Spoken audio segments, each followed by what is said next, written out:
heel hook? It's a common question in recent times, but to be honest with you, is not why is everybody heel hooking me?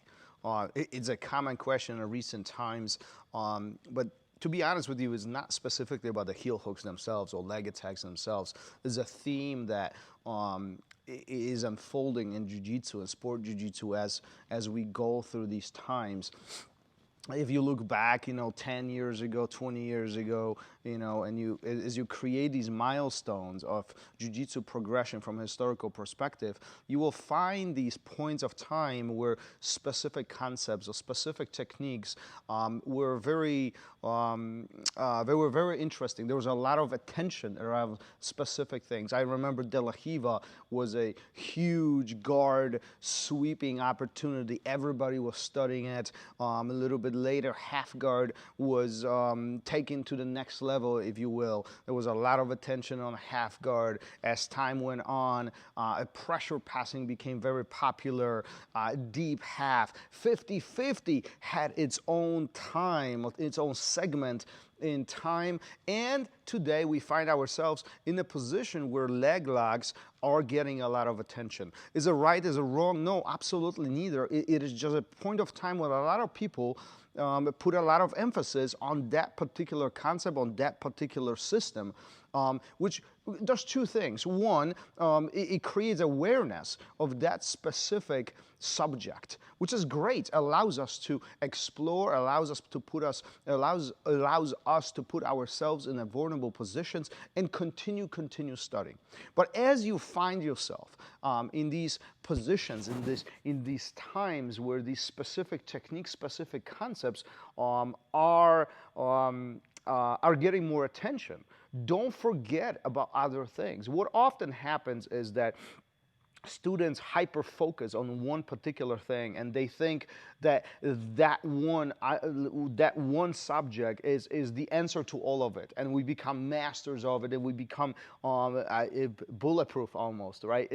Don't forget the success of jiu-jitsu really comes from the foundation of jiu-jitsu. It comes from knowing what is the most important, how to protect yourself, how to control the distance, how to know and understand balance and weight distribution. And from there, you can start exploring, whether it's heel hooks, leg locks in general, half guard, deep half, De La Riva, spider guard, all these particular areas will have some advantages and disadvantages, right? So make sure we don't hyper focus on one thing, but we forget everything else. There's nothing wrong with studying and understanding one specific topic and really becoming very versed at it. And I encourage you to do that. But at the same time, let's not forget all the other areas of jiu-jitsu. Let's be very versed. Let's be very knowledgeable about all areas as far as defense, attacks,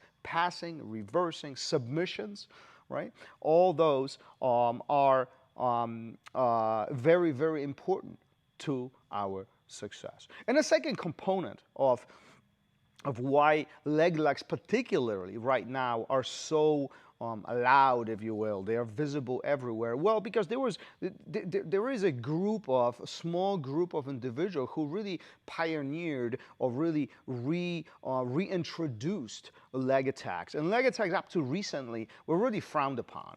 It was something you didn't do. It was something that most academies didn't even teach. To be honest with you, when I was coming up in jiu-jitsu in my early years, we didn't learn leg attacks. There was no such thing. I mean, maybe a straight footlock, that was it. Heel hooks definitely were frowned upon. So the times have changed. The jiu-jitsu has evolved. A lot of the competitions, a lot of the events do allow the leg attacks, and rightfully so. They should be allowed. It's part of jiu-jitsu, right? But because of that, because of these new platforms which welcome leg attacks and heel hooks in particular, because that was the question, now there's a lot of attention surrounding it. So be curious, continue exploring, continue educating yourself. Leg locks are a phenomenal way to complement your jiu-jitsu game, but at the same time, don't just stick with one thing. Be open to learning everything. Be open to learning the entire jiu-jitsu, be open to understanding jiu-jitsu. And don't be scared of leg attacks. They are fun, as long as you stay safe and you take care of your training partners. See you on the mat. Peace.